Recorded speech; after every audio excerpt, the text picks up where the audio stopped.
Hello friends, मैं विनीत तिवारी। और आज के इस वीडियो में आप लोगों को दिख रहा होगा कि मैं एक सर को लेके आप लोगों के सामने उपस्थित हूँ। एक हमारा पुराना वाला जो वीडियो था आप लोगों ने देखा होगा कि जिसमें कई एक्सपर्ट को लेके कई असिस्टेंट प्रोफेसर विज्ञापन 50 में जो चयनित थे उनको लेके सर के साथ भी मैंने वीडियो बनाया था। तो सर को आप पहचान रहे होंगे अच्छे से। सर हैं डॉक्टर सनी कुमार और पॉलिटिकल साइंस में इनका विज्ञापन 50 में चयन हुआ था। आप लोगों के विशेष डिमांड पर कि हर विषय के एक्सपर्ट को लाया जाए और आप लोगों को बहुत ज्यादा जो एक्सपर्ट आ रहे हैं, जो लोग सेलेक्ट हो चुके हैं, उनका कॉन्फिडेंस लेवल एक अलग होता है। और जिस रास्ते में वो चले होते हैं, जिस भी वे को वो लेके चले हुए होते हैं, उस वे पे जाके सफलता उनको मिली हुई होती है, तो कहते हैं वो पूरी तरीके से सर्टिफाइड रास्ता हो चुका होता है। तो हम लोग दूसरे के अनुभवों से सीखते हैं, दूसरों की गलतियों से सीखते हैं। तो इसीलिए एक्सपर्ट को लाना, सिलेक्टेड लोगों को लाना, उनसे मार्गदर्शन लेना कहीं ना कहीं हमारा मोटिवेशन भी बढ़ाता है और हमें बहुत सारी चीजें सीखने को मिलती हैं कि हम कहाँ गलती कर रहे हैं। सनी सर का स्वागत है, स्क्रीन पर है, आप देख रहे होंगे। सनी सर का स्वागत है हमारे व्यूअर्स और सब्सक्राइबर्स की तरफ से। पॉलिटिकल साइंस में हम लोग बहुत सारी चर्चा करेंगे सर। जी, नमस्कार जी। नमस्कार सर। आपका बहुत-बहुत धन्यवाद दोबारा से इस मंच पे बुलाने के लिए, कुछ अपना अनुभव शेयर करने के लिए। तो आज मैं पॉलिटिकल साइंस में जो मेरी स्ट्रैटेजी रही है, मैं उसके बारे में आपको एक बार बता दे रहा हूँ। मेरा जो ग्रेजुएशन रहा है, वो मेरा पॉलिटिकल साइंस में नहीं रहा है। उसके बाद मैंने एमए किया है पॉलिटिकल साइंस में। उसके बाद मैंने नेट क्वालीफाई ग्रेजुएशन किया है और ग्रेजुएशन नेट किस के में था बाद सर आपका? ग्रेजुएशन मेरा साइंस में था। हाँ, बहुत से लोग ये प्रश्न करते हैं कि क्या हम साइंस बैकग्राउंड के ग्रेजुएशन वाले हैं तो क्या हम पीजी करके असिस्टेंट प्रोफेसर बन सकते हैं।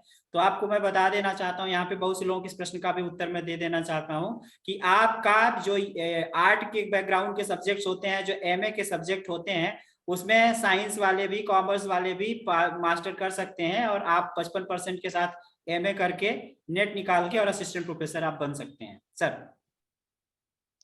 हाँ, क्योंकि इसमें जो उनका नोटिफ़िकेशन होता है तो उसमें केवल पीजी और नेट की आवश्यकता होती है, जी पीएचडी की भी कोई मैंडेटरी नहीं होता है, बाद में वो कंप्लीट करनी पड़ती है। मेनली वो एग्ज़ाम जो एग्ज़ाम होता है उसी के आधार पे वो आपका सिलेक्शन और इंटरव्यू के आधार पे सिलेक्शन होता है। जी जी। तो मैं अगर यहाँ पे पॉलिटिकल साइंस की चर्चा करें, तो पॉलिटिकल साइंस में कुछ यूनिट्स हैं और यूनिट्स को इस तरीके से डिवाइड किया हुआ है। ये लगभग उसी तरीके से हैं जैसे नेट के सिलेबस में पॉलिटिकल साइंस को सिलेबस को कैटेगराइज किया गया है और सेम टू सेम जो आपका यूपीएचएससी का सिलेबस है लगभग ऐसा ही है। कुछ थोड़ा-सा अदल-बदल हो सकता है लेकिन लगभग सेम है 85-90% सेम है।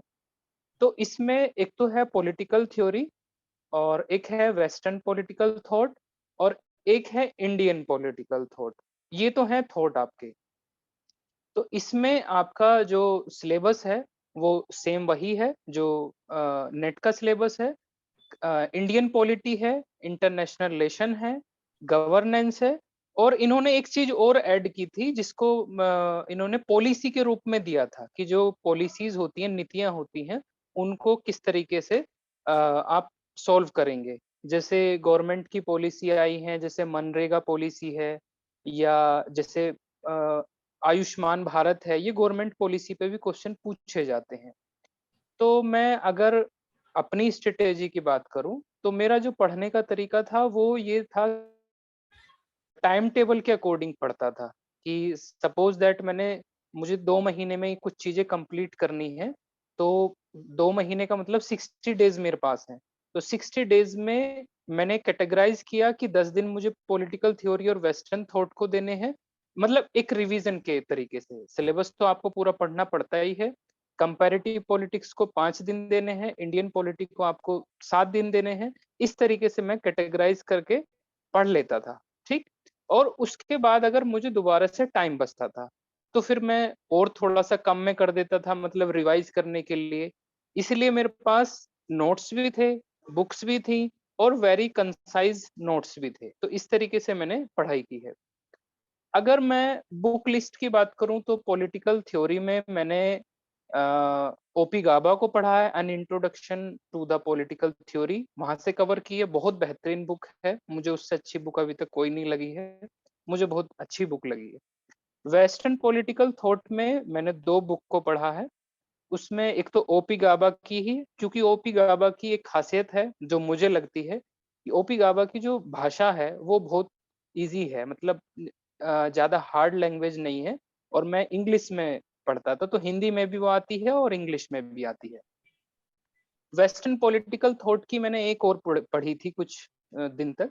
एक नेल्सन ब्राइन की करके आती है, जो फॉरेन राइटर हैं, वो भी एक बहुत डेप्थ में नॉलेज देने वाली बुक है। लेकिन अगर आप वेस्टर्न पॉलिटिकल थॉट में ओपी गाबा भी पढ़ लेंगे तो दैट इज देन सफिशिएंट, वो भी अच्छा है। इंडियन पॉलिटिकल थॉट के लिए भी मैंने ओपी गाबा ही पढ़ी थी, क्योंकि ओपी गाबा मुझे अच्छी लगती है, उससे कंसाइज मतलब इजी लैंग्वेज में अच्छा मिल जाता है। कंपैरेटिव पॉलिटिक्स के लिए मैंने कुछ रिसर्च पेपर पढ़े थे, और इनकी एक बुक आती है कंपैरेटिव पॉलिटिक्स में जेसी जौहरी की, तो मैंने वो पढ़ी थी और उससे काफ़ी अच्छा मटेरियल मैंने नोट्स बनाए थे। नोट्स मैं हर चीज़ के बनाता था लगभग, क्योंकि वो एग्ज़ाम के टाइम पे बहुत अच्छा काम करते हैं। क्योंकि अगर आपको एग्ज़ाम देना है, उसमें 15 दिन रह गए हैं या 10 दिन रह गए हैं या 1 महीना रह गया है, और बहुत सारी बुक का आपके पास लिस्ट है, तो मुझे ऐसा लगता है कि आप घबरा सकते हैं। इसलिए आपको नोट्स बना लेना चाहिए, और जो नहीं बना सकता, जो वैसे ही मैनेज कर सकता है, वो वैसे भी मैनेज कर सकता है। इंडियन पॉलिटी के लिए मैंने लक्ष्मीकांत को पढ़ा था, और एक आता है हमारा सिलेबस में इंटरनेशनल रिलेशन या इंटरनेशनल पॉलिटिक्स या ग्लोबल पॉलिटिक्स भी कहते हैं। तो ये मैंने फॉरेन राइटर की एक बुक थी एंड्रे हेवुड की। इसमें कुछ लोग पी पंत भी पढ़ते हैं, वो मैंने पढ़ी नहीं है। लेकिन एक और आती है स्टीव करके, वो भी एक अच्छी बुक है। लेकिन मैंने एंड्रे हेवुड की पढ़ी थी, बहुत अच्छी बुक है। तो उससे मेरा सब कुछ कवर हो गया था।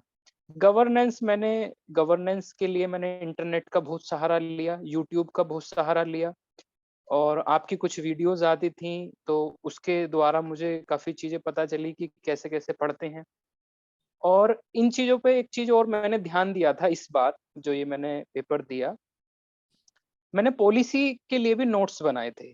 जैसे आपकी मनरेगा पॉलिसी है, आयुष्मान भारत पॉलिसी है, या गवर्नमेंट की बहुत सारी पॉलिसी आई हुई हैं, उस पे क्वेश्चन पूछे गए हैं। जैसे एक सिंपली क्वेश्चन पूछ लिया गया था, मैंने तो काफ़ी डेप्थ में नोट्स बनाए थे, लेकिन ईज़िली क्वेश्चन पूछ लिया गया था कि जो मनरेगा में मज़दूरों को कितने दिन के लिए काम मिलता है? तो वो 100 डेज़ था पहले, अब 150 डेज़ हो गया था। मुझे नहीं पता था कि इतना आसान पेपर आएगा। कई बार ये भी ध्यान रखना होता है कि हमें हमारा जो अध्ययन होता है वो थोड़ा गहराई का हो जाता है, और जो फैक्चुअल चीज़ें होती हैं और जो आसान चीज़ें होती हैं, हम उसे ध्यान में नहीं रखते। तो मेरे साथ ये मिस्टेक हुई थी, लेकिन फिर भी मैं काफ़ी स्कोर अच्छा कर लिया था। तो ध्यान रखें, आपको किसी भी विद्यार्थी को दोनों तरीके से पढ़ना है। एक डेप्थ में भी पढ़ना है, और ऑब्जेक्टिविटी भी, जो फैक्ट्स होते हैं उनके आधार पे भी पढ़ना है। जैसे कि मनरेगा सरकार 2005 में क्यों लेके आई थी? क्या उससे लाभ हुए हैं? ये तो पढ़ना ही पढ़ना है। उसके जो फैक्ट्स हैं, मतलब कब आई थी? उसको किसने डिज़ाइन किया था? या वो कितने लोगों को रोज़गार देती है? किन लोगों के लिए? शहरी लोगों के लिए है या फिर ग्रामीण लोगों के लिए है? ये सब चीज़ें आपको ध्यान में रखना पड़ेगा, जहाँ तक मेरी समझ है। Apart from that the syllabus, मैंने इसके अलावा भी कुछ चीज़ें फ़ॉलो की थी, जो मैं काफ़ी लंबे समय से कर रहा था।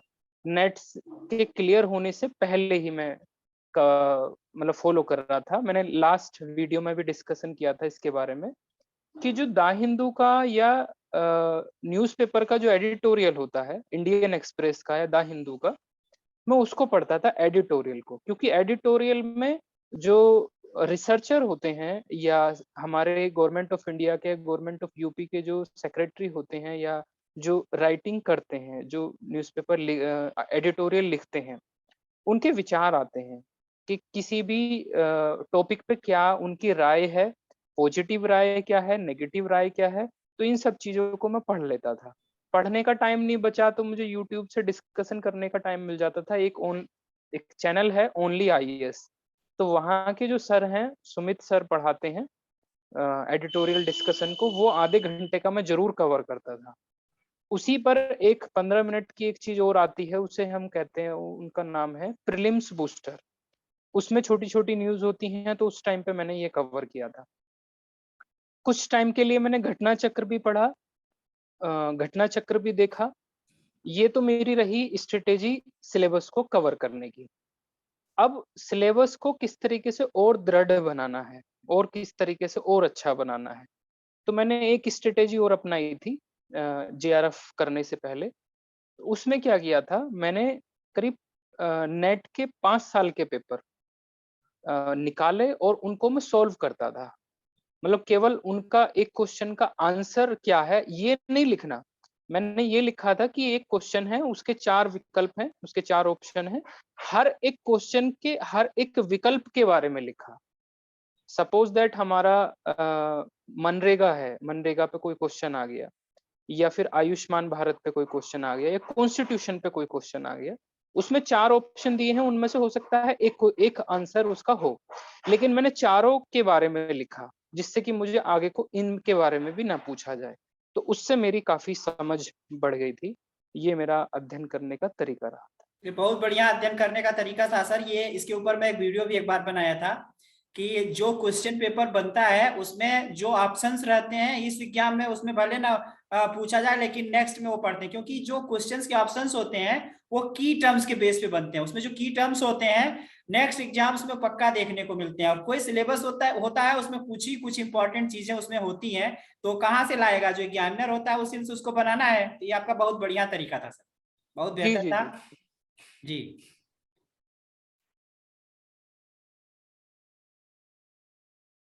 हेलो। जी, जी, मैं बोल रहा हूँ। जी, जी पूछिए जो सर, पू क कहिए हाँ, सर। तो इसके बाद मैं ये सब चीज़ें मैं कवर करके गया। और अगर बात रही टेंशन लेने की, या फिर अपना किस तरीके से मोटिवेट किया जाए, तो जो छोटी-छोटी वीडियोज़ आती हैं, या जैसे कुछ अलग-अलग तरीके से मोटिवेटर होते हैं, तो मेरा तो तरीका था नहीं। मैं तो बिल्कुल भी मोटिवेटर्स में विश्वास करता नहीं हूँ। सबका अलग-अलग अपना-अपना हो सकता है, क्योंकि मुझे वो कुछ उस टाइप के लगते हैं कि अपने दिमाग को थोड़ा फोकस कर लीजिए। लेकिन मेन फोकस आपका पढ़ाई से ही आएगा। आपको अपने गोल को ध्यान से देखना है, आपने जब सर क्या-क्या चीज़ें। फॉर्म फिल किया था, आपने जब सर फॉर्म फिल किया होगा, फॉर्म फिल करने के जी। बाद सिलेक्शन के बीच की जो मन स्थिति थी, आपने चयन को लेके आप कितना श्योर थे? और बीच बीच में क्या कभी लगता था कि चयन नहीं भी हो सकता है? ऐसी मानसिकता से अभ्यर्थी गुजरा करते हैं, तो उसके संदर्भ में अपना अनुभव बताएं। देखिए सर, अगर मैं यहाँ की यूपी की बात करूँ या इंडिया की बात करूँ, तो देखिए लोगों के पास चॉइस बहुत कम बची है। मतलब ऐसा नहीं है, कोई बच्चा अगर ये डिसाइड कर ले कि हाँ, भी मुझे असिस्टेंट प्रोफ़ेसर ही बनना है, तो ज़रूरी नहीं है कि वो असिस्टेंट प्रोफ़ेसर ही बनेगा। उसे और भी विकल्प अपने साथ में रखने चाहिए। तो मैंने अपने साथ और भी विकल्प रखे थे, जैसे पीजीटी का था या जीआईसी का था। तो इस हायर वाले एग्ज़ाम में मुझे पीजीटी के क्वेश्चन्स ने बहुत सहायता दी है। और मैं ये भी कंट्रीब्यूशन मानता हूँ कि अगर मैं पीजीटी का अच्छे से एग्ज़ाम ना देता, तो मेरा हायर का एग्ज़ाम नहीं हो पाता। तो ये एक बात है, ध्यान में रखनी चाहिए, क्योंकि इतनी बेरोज़गारी है, जॉब्स बहुत कम ही से आती हैं। और अगर आपको जॉब लेनी है, तो आप लग जाइए। उसमें 2-3 चीज़ों मैं बताना चाहूँगा। एक तो आपको डिटर्मिनेशन की ज़रूरत पड़ेगी, निश्चय करने की ज़रूरत पड़ेगी, और वो दृढ़ संकल्प होना चाहिए। दूसरा, उसमें आपको सबसे मेन चीज़ है पेशेंस रखना। देखिए इस सोसाइटी में, मतलब इस दुनिया में, कोई ऐसा परमानेंट कोई चीज़ नहीं है कि आपको जॉब मिलेगी ही मिलेगी। लेकिन मैं ये ज़रूर मानता हूँ कि आप कोशिश करते रहिए, तो आपको कहीं न कहीं तो मिल ही जाएगी। अब ये ऑप्शन बहुत कम बचा है सर, मैं अगर अपने अनुभव के अनुसार देखें, नहीं, तो बहुत कम ही से। आपकी बात भी बिल्कुल हाँ, सही है। मैं मानता हूँ, मैं भी मानता हूँ इन चीजों को। ऑप्शन। तो इससे हुँ, अभ्यर्थियों को, जो लोग वीडियो देख रहे हैं, उनके लिए एक संदेश है सर। मैं जो समझ पा रहा हूँ कि आप हुँ। यही ऐसा मान के मत बैठिए कि मुझे यही चाहिए। कई बार नहीं भी जी, मिलता जी, है जी। तो आप डिप्रेशन में जाएंगे। आप ये मानिए कि बिल्कुल, हाँ, मैं बिल्कुल। इसके लिए प्रयास कर रहा हूँ, मुझे ये मिलना ही चाहिए। लेकिन अगर नहीं मिलता है तो आपको जो दूसरे विकल्प होते हैं, जो आप बैकअप एक प्लान लेके चलते हैं, वो आपको किसी मानसिक विक्षुब्धता में डालने से बचाता है। सही कह रहे हैं। जी, जी, जी। देखिए डिप्रेशन जो आता है या स्ट्रेस जो आता है, वो उसका सबसे बड़ा कारण ये है ऐसी कोई भी चीज़ जो हमारे विरोध में जाती है, वो कोई भी चीज़ हो, जो हमारे विरोध में जाती है, तब हम डिप्रेशन में या स्ट्रेस में आ जाते हैं। इसलिए हमें विकल्प को खोल के रखना चाहिए, चाहे आपका टीजीटी हो, पीजीटी हो या हायर हो। मैं ये मानता हूँ कि आप एक जॉब ले लीजिए, फिर उसके बाद चाहे आप यूपीएससी दीजिए, चाहे आईएएस का कोई भी एग्ज़ाम दीजिए, तो हो जाएगा। बैकअप और अल्टरनेटिव रखना बहुत ज़रूरी है। अगर आप अल्टरनेटिव नहीं रख रहे हैं, तो इसका मतलब ये है कि आप बहुत दृढ़ हैं, आपके अंदर लचीलापन नहीं है। और फ्लेक्सिबल और लचीलापन होना व्यक्ति की एक खूबी होती है, जो कि मैं मानता हूँ कि हाँ भी ये खूबी हर एक बिल्कुल सही व्यक्ति में कह रहे हैं। होनी चाहिए। लचीलापन एडजस्टमेंट को परिभाषित करता है सर। आप जी, किसी भी जी, जी। परिस्थिति में अपने आप को तभी आप बदल पाएंगे जब आप लचीले होंगे। अगर आप दृढ़ होंगे तो आप समायोजन नहीं कर पाएंगे, और समायोजन जिंदगी जी, जीने के लिए बहुत जरूरी होता है। जी, जी, जी, जी। तो इस तरीके से मैंने मैनेज किया था। मैं तो पढ़ाई से ही रिलेटेड ही पढ़ता रहता था। और मोटिवेशन देखिए सर, अलग-अलग तरीके हैं। कुछ लोग जो हैं कि कोई मैरिड है, तो अपने बच्चों से ही मोटिवेट हो जाता है। कुछ लोग होते हैं खुद अपने आप को ही मोटिवेट कर लेते हैं। तो मेरा सबसे अच्छा तरीका तो यही है कि मैं तो अपने आप को ही खुद ही मोटिवेट कर लेता हूँ। क्योंकि मैं बाहर की बातें मान के, बाहर की बातें सुन के बहुत ज़्यादा बिल्कुल उससे कह रहे हैं, एक प्रसन्न नहीं होता। सकारात्मक मैं तरीका खुद होता ही है, सकारात्मक विचार व्यक्ति अपने ला लेता है कि चलो ठीक है। मेरा भी सर कुछ इसी तरीके की चीजें हुआ करती थी कि मुझे भी ऐसा लगता था कि ये नहीं तो ये सही, ये नहीं तो ये सही। कोई नहीं, हाँ, मैं तो हाँ। पहले ऐसा सोचता था कि मैं तो प्राइवेट भी पढ़ा के यार जी लूंगा, कोई बात नहीं। तो कोई ऐसा वो नहीं था, जी। लेकिन हाँ एक मन में आता था कि यार क्या ये हो जाता तो अच्छा रहता, बढ़िया होता। मैंने तो काफ़ी बढ़िया लंबे है। समय तक प्राइवेट पढ़ाया है। मैंने हम्म। काफ़ी लंबे समय तक करीब 5-6 साल मैंने प्राइवेट पढ़ाया है। जी सर। इससे पहले मैं एक लॉ कॉलेज में पढ़ाता था। तो हमें ध्यान में रखना चाहिए कि जैसी-जैसी समय रहेगा वैसे-वैसे हम चलते रहेंगे। एकदम दृढ़ नहीं रहना चाहिए, लेकिन दृढ़ हमें अपने संकल्प के साथ रहना चाहिए, अच्छा, चयन मेहनत जब के हुआ साथ रहना। सर, चयन तो चलिए मैं मानता हूं कि आप बड़े फ्लेक्सिबिलिटी के साथ लाइफ जीते हैं, बड़े सुकून वाली बातें भी आपकी लग रही हैं। चयन मुख्य रूप से जब हुआ तो आपको महसूस कैसा हुआ, और उस समय पर क्या फीलिंग आई, और उसके बाद क्या क्या चीजें आपने सोची थी, खुशी कितना हुई? क्योंकि नॉर्मली क्या होता है कि मैं ऐसा महसूस कर रहा हूँ उम्र बढ़ने के साथ साथ कि जो चीजें 25-26 की उम्र में बड़ा प्रसन्नता प्रदान करती हैं, धीरे धीरे उम्र के बढ़ने के साथ साथ उतना प्रसन्नता नहीं होती है जितना प्रसन्नता बचपन में चीजों में होती है। तो अपने चयन के बाद आप कितना हैप्पीनेस फील किए, और उसके बाद क्या चीजें होती हैं? क्योंकि जैसे देखिए, जिनका सिलेक्शन नहीं हुआ है वो कहीं ना कहीं इस तरीके की बातें सोचा करते हैं कि इनका सिलेक्शन हो गया है, इनकी तो बड़ी अच्छी जिंदगी होगी, ये होगा वो होगा। तो सिलेक्शन ना होने के पहले की चीजें और सिलेक्शन होने के बाद की प्रसन्नता, दोनों में थोड़ा सा हमको आप एक चिंतन के रूप में, वैचारिक रूप से बताइए।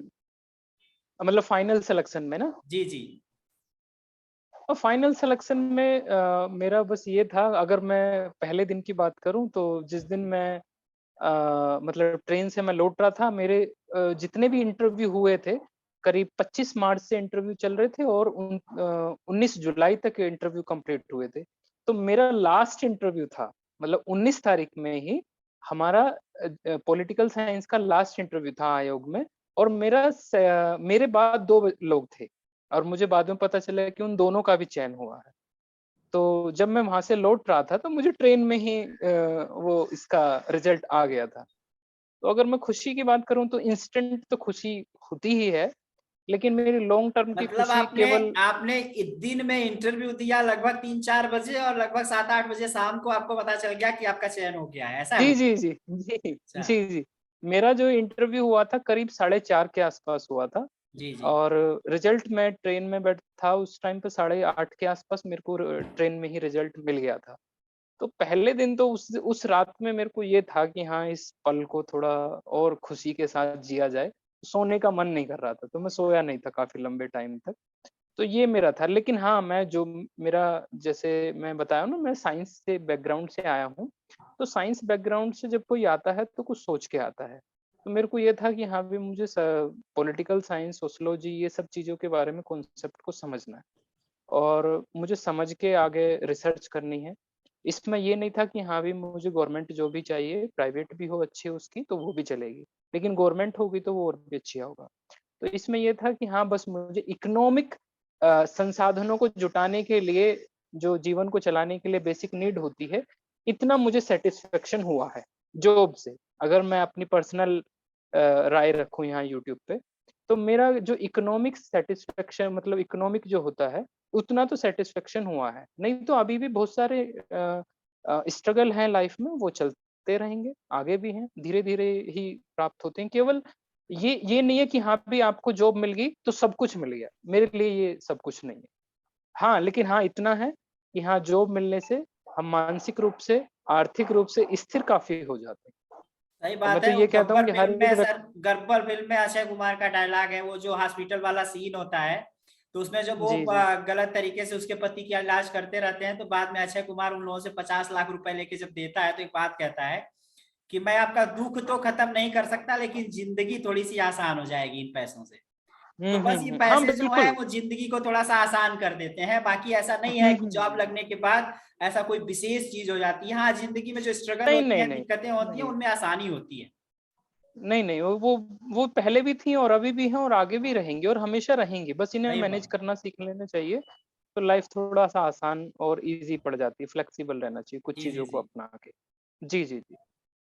सर, अंतिम प्रश्न आपसे ये कहेंगे कि जॉब लगने के बाद वर्तमान में जो चीजें आप देख रहे हैं कि अभ्यर्थी जो हैं बड़ा एक निगेटिव एटीट्यूड लेके तैयारी कर रहे हैं, और बड़ी समस्याएं, बड़े प्रश्न मेरे को सुनने को आते हैं। क्या पता आप भी चैनल हमारा देखते ही हैं तो देखते होंगे कि बड़े निगेटिव चीजें होती हैं, कि आयोग के बारे में बातें और चयन के बारे में बातें, पॉलिटिकल साइंस की जो मेरिट गई उस पर भी बड़े ज्यादा दिक्कतें हुई। तो इन सब चीजों के बारे में आप कहिए, क्योंकि मेरा ये मानना है कि बहुत सारी चीजें ऐसी होती हैं जो हमारे हाथ में नहीं होती हैं। तो मेरिट जो पॉलिटिकल साइंस का जो कट ऑफ गया, उसके ऊपर बहुत सारी बातें होती हैं, तो इस बारे में आप अभ्यर्थियों को क्या कहेंगे अपने साइड से? देखिए, मैं जहाँ तक समझ पा रहा हूँ आप किस डायरेक्शन में कहना चाह रहे हैं, तो उस डायरेक्शन में मेरी तो कोई अप्रोच थी नहीं। ना मेरी अप्रोच थी, ना मेरे पास कोई बेसिक इकोनॉमिक बेस था कि हाँ भाई मैं उस तरीके से जाने की कोशिश करूँ। मेरे पास था कि हाँ भाई मैं ये समझता हूँ कि अगर 100 सीटें हैं तो 100 में से 20 सीटें उस तरीके से जाती हैं, सपोज़ दैट मुझे नहीं पता कि जाती हैं नहीं जाती। अगर 20 सीटें वैसे जाती होंगी तो कम से कम 80 सीटें ओपन तरीके से तो जाती होंगी। तो मेरा 80 सीटों पे ध्यान था, तो मैंने उस तरीके से जितना एफर्ट मैं लगा सकता हूँ, मैंने एफर्ट उस तरीके से लगाया। नहीं, बिल्कुल मैं बताया बिल्कुल ना सही कि कह मैं रहे हैं। एक जो सर समाज में जो बातें उठती हैं, उसका असर तो दिमाग पे पड़ता है। जैसे अगर 10 लोग आके कह देते हैं कि गलत तरीके से सिलेक्शन होते हैं, तो उसका दिमाग पे असर पड़ता है। और जो एटीट्यूड आप बता रहे हैं कि आपने अपनाया, बहुत ही बेहतर लगा मुझे कि आप कह रहे हैं कि मुझे इतना पता, मन में आता भी था कि यार चलो इस तरह से होता भी हो तो 20 में होता होगा, चलो 80 तो है, 80 पे तो अपन ट्राई कर सकते हैं, उसमें ही हम कोशिश कर हाँ, रहे हैं। बस ये कारण यह है कि हम लोग सर छोटे आदमी हैं, और हम लोगों के पास ऐसा नहीं है कि हम सिस्टम पलट देंगे, हम कोई चीज कर देंगे या हमारे वजह से कुछ होगा। जितना है उतने में ही हमको अपना चयन लेने का प्रयास करना है। बाकी हम हल्ला करें, निगेटिव एटीट्यूड बनाए, किसी को गालियां दें, किसी का आलोचना करें, तो इससे कुछ होने वाला है नहीं। तो जो अभ्यर्थी हैं जो चैनल से जुड़े हुए हैं, उनको यही कहूंगा कि आप प्रयास करिए, आपके हाथ में बस सिर्फ उतना ही है, बाकी आपके हाथ में कुछ नहीं है। देखिए, सर। मैं पॉलिटिकल साइंस का छात्र हूँ, पढ़ाई भी करता हूँ, पढ़ाता भी हूँ, तो मैं यहाँ पे एक चीज़ कहना चाहूँगा करप्शन के बारे में। आप चाहे कितनी भी संस्थाएँ यहाँ पे बना दीजिए, इंडिया में हो या यूपी में हो, कहीं भी कितनी भी संस्थाएँ बना दीजिए, करप्शन को रोकने के लिए। वो करप्शन तब तक नहीं रुकेगा जब तक कि वहाँ के लोग पूर्णतः जागरूक ना हों या पूर्णतः रेशनल ना हों। अभी इंडिया में इतनी रेशनैलिटी विकसित नहीं हुई है या इतनी न्यूट्रैलिटी इतनी विकसित नहीं हुई है, वो किसी न किसी पार्टी के साथ झुक जाते हैं। इतनी नहीं है कि हाँ भी वो गवर्नमेंट को चैलेंज कर सकें या फिर गवर्नमेंट से ये सवाल पूछ सकें। तो जिस दिन लोग यहाँ पे करप्शन के खिलाफ आवाज उठाना स्टार्ट कर देंगे, तो वहाँ कम से कम भी संस्थाएँ करप्शन को रोकने के लिए काबिल बन जाएँगी। क्योंकि स करप्शन को संस्था नहीं रोकती है, करप्शन को लोग रोकते हैं संस्था के माध्यम से। तो ये हम सीखते हैं और सिखाते भी हैं। और तो अभी टाइम लगेगा अगर कहीं लोगों करप्शन है तो अभ्यर्थी ही करप्शन कर रहे हैं सर। हाँ, अभ्यर्थियों का क्या अभ्यर्थी भी कम शामिल हैं योगदान है? उसमें। आपका करप्शन है तो हाँ, आप ही कर रहे हैं, हम कर रहे हैं, आप कर रहे हैं, मेरे साथ चयनित हुए हाँ, लोग कर रहे हैं, आपके साथ चयनित हुए लोग कर रहे हैं। भाई अगर हम लोग नहीं बिल्कुल जाएंगे करने तो कोई थोड़ी ना वहां पे कैसे हो जाएगा जब हम नहीं करेंगे तो। ना और अभ्यर्थी भी आप शामिल कह हैं दें कि उसमें। आप नहीं कर रहे हैं, मैं कह दूं मैं नहीं कर रहा हूं, तो कोई तो कर रहा है, अपने बीच से ही कर रहा है, तभी तो हो रहा। तो यही जी, जी, मुख्य जी, बात जी। यह है कि हम लोग देखते भी हैं बहुत सारी चीजें तो शांत रहते हैं, फिर दूसरे को बुरा कहते हैं, तो ये चीजें हो नहीं पाती। और सरकार क्या करेगा, सरकार को पता ही नहीं चल रही है। मैं कह रहा हूँ किसी सेंटर पे गड़बड़ी हो रही है, तो सेंटर का जो सुपरिटेंडेंट है वो अगर चीजों को कर रहा है, वहां के अभ्यर्थी मिले हुए हैं, तो कोई बाहर बता ही नहीं रहा कि यहाँ गड़बड़ी हो रही, तो होगा क्या? नहीं, लेकिन ये अब अगर ओपन सिस्टम के लिए बात करें तो ओपन सिस्टम के लिए अपने आप में एक खतरनाक चीजें साबित हो जाती है करप्शन, क्योंकि उससे जो डाउन ट्रोडन व्यक्ति होते हैं, जो वल्नरेबल सेक्शंस होते हैं, जिनके पास इकोनॉमिक बेस नहीं है, पॉलिटिकल बेस नहीं है, बिल्कुल सामान्य व्यक्ति हैं हमारी तरह, तो वो आसानी से नहीं आ पाएंगे। तो मैंने तो बस केवल यही फंडा अपनाया कि हाँ, करप्शन हो रहा है तो होने दीजिए, अब मैं उससे कुछ कर नहीं सकता, लेकिन जितना संभव मैं अपनी तरफ से प्रयास कर सकता हूँ वो मैंने किया। तो यही एटीट्यूड देखिए, बेस्ट होता है सर, यही एटीट्यूड बेस्ट होता है। और मैं ये भी कहना चाहता हूं कि आपके आपके सामने इस तरीके की कोई चीजें आ रही, जैसे नॉर्मली हम लोग सब हर एक स्टेट के लिए सबके एटीट्यूड अलग होते हैं। अभी आप यूपी वालों से बात करिए तो कहेंगे एमपी में सब फर्जी सिलेक्शन होते हैं, एमपी वालों से बात करो तो कहते हैं यूपी में तो पक्का फर्जी सिलेक्शन होते हैं। अभी एक मैं बात कर रहा था, एक वो दिल्ली के सर सेलेक्ट हुए हैं, उन्होंने तो बाहर के, वो भी उस दिन जीएस वाले वीडियो में उन्होंने बताया था कि मुझे तो ऐसा लगता था कि यूपी में सब गड़बड़ी सिलेक्शन होते हैं।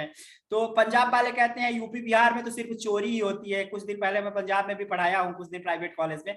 तो कुल मिला के क्या मतलब है इन चीजों का कि सब फालतू बातें एक तरीके की मेरे को लगती हैं। और कहीं ना कहीं ये चीजें अगर घटती हैं तो कहीं ना कहीं इन्वॉल्वमेंट तो अभ्यर्थियों का ही होता है। और सरकार सिर्फ एक काम कर सकती है, जांच करवा सकती है, अगर कोई उसको पुख्ता सबूत मिला तो उसके ऊपर कमेटी बैठा सकती है। अब मैं कहता हूं कि कमेटी तो बहुत सारी बैठी, कमेटी में कोई रिपोर्ट ही नहीं आई निगेटिव कि ऐसा कुछ हुआ है। तो जब कमेटी में बैठे हुए लोग ही गड़बड़ कर दिए तो क्या होगा फिर? तो ऐसे में कई बार हाँ, ऐसा मैं लगता है कि लोग प्रश्न उठाते हैं कि तो कुछ हो ही नहीं रहा। तो जब कुछ हो ही नहीं रहा है तो तुम कैसे कह सकते हो कि अंदर गड़बड़ी है? और अगर अंदर ही गड़बड़ी तुम्हें लग रही है तो तुम फिर आगे आके ऐसा कुछ कर भी नहीं रहे हो। और जब कुछ नहीं कर सकते तो शांत रहो यार, फिर क्या मतलब है? नहीं, हाँ सर, कुछ कमियां तो हैं, खैर अभ्यर्थियों में भी हैं, वहाँ के लोगों में भी हैं, या सिस्टम में भी है, लेकिन उनको हमें सॉर्ट आउट करना है तो अगर मिलके ही कर सकते हैं। और मिलके मैं कर फिर सकते। दोबारा कह रहा हूँ कि हाँ, वहाँ के लोग, अगर लोगों के अंदर रेशनैलिटी पैदा हो जाए या किसी पार्टी के प्रति संवेदनाएं कम हो जाए, न्यूट्रलिटी बन जाए, तो उससे काफी चीजें हल हो सकती हैं। क्योंकि इंडिया में कास्टिज्म इतना ज्यादा है और रिलीजन इतना ज्यादा तरीके से बन गया है, तो उससे अगर कोई, हम किसी पार्टी ए पार्टी को पसंद करते हैं और वो पार्टी करप्शन में लिप्त हो जाती है, तो हम उसके खिलाफ आवाज नहीं उठाते हैं। तो हाँ इस सही कह रहे एटीट्यूड को हैं। चेंज करना पड़ता है। मैं वही कह रहा हूँ ना, रेशनैलिटी और न्यूट्रलिटी। तो सिस्टम जो है, दो ही चीजें, इन दो चीजें बहुत इंपॉर्टेंट है। जब बन जाएगा तो वो अपने आप ही धीरे सही धीरे कह खत्म रहे हैं हो सर, जाएगा। जो चीजें आपको हम्म, फेवर कर रही हैं वो बेहतर है, जो आपके अगेंस्ट जा रही हैं वो बुरी हैं। जी जी, बिल्कुल बिल्कुल बिल्कुल। यही एटीट्यूड रहता है। लेकिन ओपन सिस्टम से बहुत चीजें बेहतर होती हैं कि अगर करप्शन ना हो, ट्रांसपेरेंसी हो, या ये सब चीजें अगर होती हैं, रिस्पॉन्सिबिलिटी हो, अकाउंटेबिलिटी हो गवर्नमेंट की या सिस्टम की, तो इस चीजों से ये होता है कि जो डाउन ट्रोडन बच्चे हैं, जो पढ़ने वाले बच्चे हैं, उनको आसानी से मौका मिल जाता है। जी जी नहीं जी। तो किसी ना किसी रूप से वो एजुकेशन को ही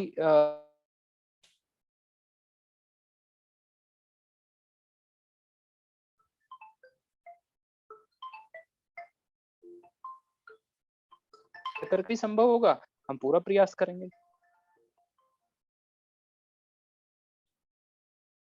जी सर। जी जी। बहुत बढ़िया सर, बहुत सारी चीजें आप हमारी आपकी बहुत बढ़िया और एकदम बिल्कुल एक स्वस्थ परिचर्चा हुई। आपने पॉलिटिकल साइंस के ऊपर बहुत बढ़िया तरीके से इम्फेसाइज किया चीजों पे।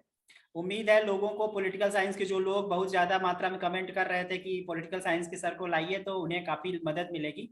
और सनी सर आपसे रिक्वेस्ट करेंगे कि आप वीडियो थोड़ा सा देखते रहिएगा, कुछ कमेंट्स अगर डायरेक्ट कोई प्रश्न आता है तो लोगों की हेल्प में दो चार कमेंट के जवाब आप दे पाइएगा टाइम निकाल के, जब भी आपको वक्त मिले तो इससे लोगों की जी हेल्प हो जी जी। जाएगी।